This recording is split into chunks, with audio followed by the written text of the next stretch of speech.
எல்லாருக்கும் வணக்கம்.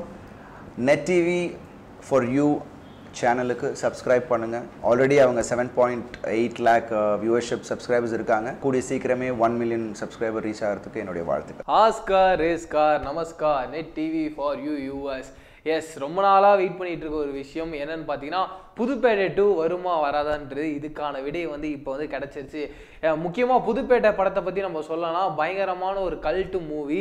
இது வரைக்கும் நம்ம தமிழ் சினிமாவில் எந்த ஒரு கேங்ஸ்டர் மூவி அப்படி ஞாபகத்துக்கு வந்தாலும் பாஷா அந்த மாதிரியான படங்கள் வரும்பொழுது ஒரு ரியல் லைஃப்பில் ஒரு டான் கேரக்டர்னா அப்படின்னு டக்கு ஞாபகம் ஒரு சில படங்களில் கண்டிப்பாக புதுப்பேட்டையும் இருக்கும். ஏன்னா அந்த அளவுக்கு ஒரு மாதிரி லைவாக நம்ம செல்வராகவன் சார் சும்மா செதுக்கி எடுத்திருப்பா போல.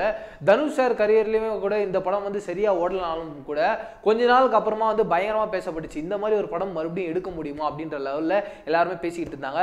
இப்போ அதுக்கான விடை என்னன்னு பார்த்தீங்கன்னா, கொஞ்ச நாளுக்கு அதை பார்த்தீங்கன்னா கொஞ்சம் மாசங்களுக்கு முன்னாடி நம்மளோட செல்வராகவன் அவரோட ட்வீட்ல ஒரு ஃபேன் கேட்டிருந்தாரு, இந்த மாதிரி புதுப்பேட்டை 2 வருமான்ட்டு. அதுக்கு அவர் அழகா ரிப்ளை பண்ணியிருந்தாரு, ஸ்மைலி போட்டு, கண்டிப்பா வரும் பிரதர், உங்களோட அந்த சாட்டிஸ்ஃபேக்ஷனை நாங்கள் பூர்த்தி பண்ணுவோம் அப்படின்னு சொல்லியிருந்தாரு. இப்போ என்ன நடந்திருக்கு பார்த்தீங்கன்னா, தனுஷ் சார் அண்ணா யூனிவர்சிட்டியில் ஒரு அவார்ட் ஃபங்க்ஷனுக்காக போயிருக்காரு. அங்கேயும் சேம் கேள்வி, தனுஷ் அவர்களே இந்த மாதிரி புதுப்பேட்டை 2 வருமா அப்படின்னு சொல்லிட்டு அதுக்கு பயங்கரமான ஒரு ஆன்சர். அந்த ஆன்சர் கேட்டோன்னே செம்ம சந்தோஷமாயிருச்சு. என்னன்னு பார்த்தீங்கன்னா, புதுப்பேட்டை 2 எஸ் என்னோட கரியர்லேயே பயங்கரமான ஒரு படம். ஒரு கல்ட்டு மூவினா இப்படி தான் இருக்கணும்னு சொல்லிட்டு எடுத்துக்காட்டாக இருக்க ஒரு படம். இந்த படம் செகண்ட் பார்ட்டாக வரணும்னு எனக்குமே ரொம்ப ஆசை தான். அதுக்கான கிரவுண்ட் ஒர்க் இப்போ போயிட்டு இருக்கு அப்படின்னு சொல்லிட்டாரு. ஆஹா, கிரவுண்ட் ஒர்க் போயிட்டு இருக்குன்னா அப்போ ஸ்கிரிப்டில் அப்படியே போயிட்டு இருக்குன்னு நினைக்கிறேன். கூடிய சீக்கிரம் ஒன்ஸ் அகைன் நம்ம செல்வராகவன் சார், நம்ம தனுஷ் சார், அதுக்கப்புறம் நம்ம யுவன் சங்கர் ராஜாவோட காம்பினேஷன்ல இந்த படத்தை பார்க்க போறோம் அப்படின்றதான் பயங்கரமான ஹாப்பி.